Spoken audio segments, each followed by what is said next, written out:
Good morning, menjumpai Anda kembali dari meja kerja saya Pastor Hani Saputra dari kota Brisbane, Australia. Hari ini adalah hari yang sangat cerah sekali, hari yang indah sekali. Dan saya yakin percaya seindah dengan berkat Tuhan berikan kepada saudara semuanya. Baik, saya ingin berikan satu tips kepada saudara, uh, 4 hal di mana kita bisa menjaga damai sejahtera dalam pemikiran kita. Yang 4 hal ini merupakan satu usaha bagi kita ya untuk menata diri kita sendiri supaya kita tidak tergerus oleh karena keadaan sehari-hari, keadaan yang sedang banyak stres di pandemi COVID-19 ini. Yang pertama adalah kita berusaha untuk merubah orang lain. Kita berusaha untuk merubah orang lain. Ini adalah sesuatu hal yang mustahil untuk kita bisa lakukan. Semakin kita bertumbuh menjadi dewasa dan semakin bijak, kita mengetahui ya bahwa kita tidak dapat berubah orang lain. Ya. Apa yang Tuhan berikan kepada kita, mungkin Tuhan tidak ingin kita merubah orang lain, tapi Tuhan ingin kita merubah diri kita sendiri. Kadangkala Tuhan tempatkan orang yang menjengkelkan di depan kita, ya, hidup bersama dengan kita. Supaya apa? Bukan orang itu yang berubah terlebih dahulu, tetapi justru saudaralah yang berubah terlebih dahulu. Dan kalau spirit of leadership itu ada di dalam diri saudara, sudah jadi di dalam diri saudara, maka saya yakin influence saudara bisa juga merubah orang itu. Ya, jangan frustasi karena Tuhan memiliki caranya sendiri, Tuhan memiliki waktunya sendiri untuk merubah saudara dan merubah orang lain untuk menjadi sesuai dengan gambaran anaknya. Roma 8 ayat 29 itu selalu sudah camkan tujuan kita diselamatkan bukan saja memiliki surga, tapi makin serupa seperti Kristus dari hari demi hari di bumi ini, ya, seperti di surga. Itu yang pertama, ya, kita berusaha untuk merubah orang lain. Yang kedua, kalau saudara ingin menjaga damai sejahtera saudara, adalah begini, kita berusaha untuk melakukan segala sesuatu di luar waktu Tuhan. Ini akan membawa stres besar. Kita berusaha untuk melakukan sesuatu di luar waktunya Tuhan. Pengkhotbah 3 mengatakan bahwa untuk segala sesuatu ada masanya. Jadi Tuhan itu memberikan waktu kepada kita. Anehnya begini, Tuhan ciptakan waktu untuk manusia, kemudian dia hengkang daripada waktu manusia. Jadi satu hari di waktunya Tuhan bisa 1000 tahun manusia. Ya, 1000 tahun waktunya manusia bisa satu hari waktunya Tuhan. Jadi saudara harus benar-benar mengetahui apa yang saudara harus berikan untuk waktu Tuhan ini jadi. Yang pertama adalah kesabaran. Kesabaran itu penting sekali di dalam menantikan waktu Tuhan. Ya, orang sabar itu bukan orang yang lemah, bukan orang yang bodoh, bukan orang yang cuma terima nasib. Kesabaran itu merupakan satu kekuatan. Kalau saudara sabar untuk menantikan waktu Tuhan, yakinlah bahwa saudara adalah orang yang kuat dalam hal rohani. Ya, rohani saudara akan semakin dewasa dan saudara akan semakin peka dengan suara Tuhan, kehendak Tuhan.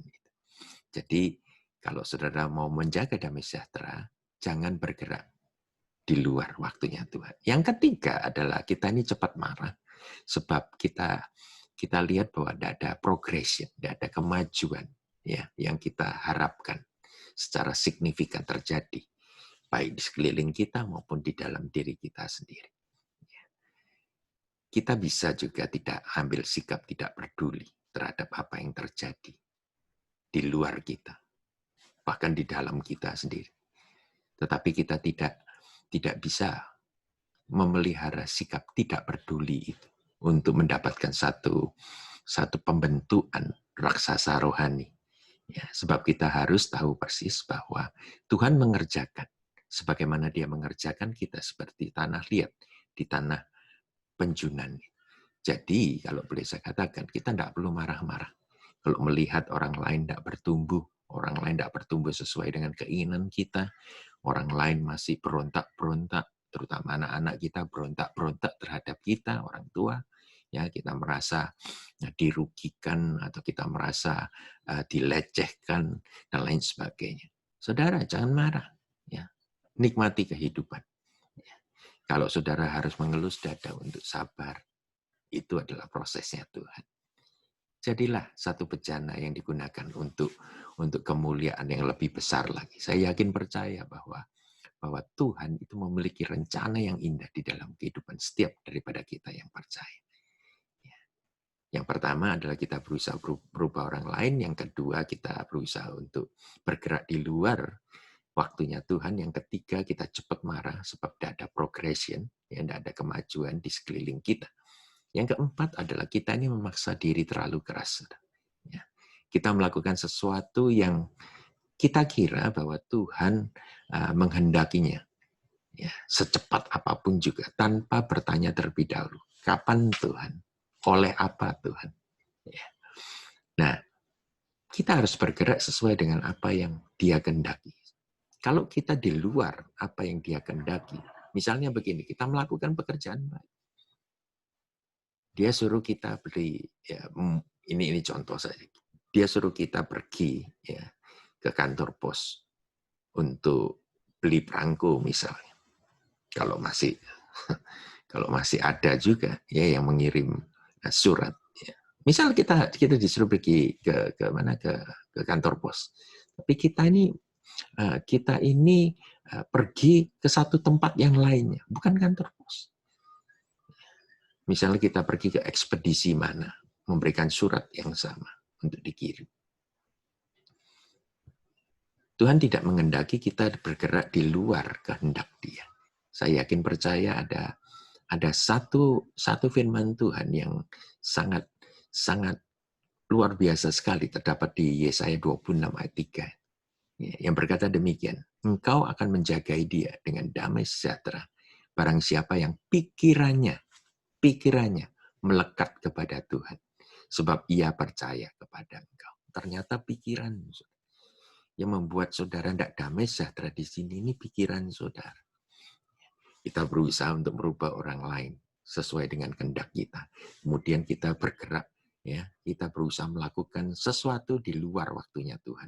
Kemudian kita juga cepat marah, ya, karena sesuatu tidak bekerja, tidak progres seperti yang kita kehendaki. Yang keempat, kita memaksa diri terlalu keras. Kita push ourselves terlalu keras. Sebab kita bergerak di luar waktunya Tuhan. Di luar kehendak Tuhan. Biarlah kita menjadi orang-orang yang taat. Ayat tadi mengatakan bahwa Dia akan menjagai. Ya. Engkau akan menjagai dia dengan damai sejahtera. Barang siapa yang pikirannya melekat pada Tuhan. Sebab ia percaya kepada engkau. Wow, hari ini saya ingin berikan tips kepada saudara. Ya, kuasai pikiran saudara. Cuci pikiran saudara. Ya, kalau banyak dia terpolusi oleh kehendak diri sendiri, kefrustrasian yang saudara alami hari-hari ini, cuci. Dikatakan pikiran kita harus melekat kepada Tuhan. Maka dikatakan kalau pikiran kita melekat kepada Tuhan, berarti kita percaya kepada Tuhan. Kalau kita percaya kepada Tuhan, luar itu tidak bisa mempengaruhi diri kita. Ya. Tapi dari dalam diri kita yang akan mempengaruhi keadaan luar. Itulah damai sejahtera yang saudara butuhkan, yang saya butuhkan hari-hari ini. Tuhan memberkati saudara.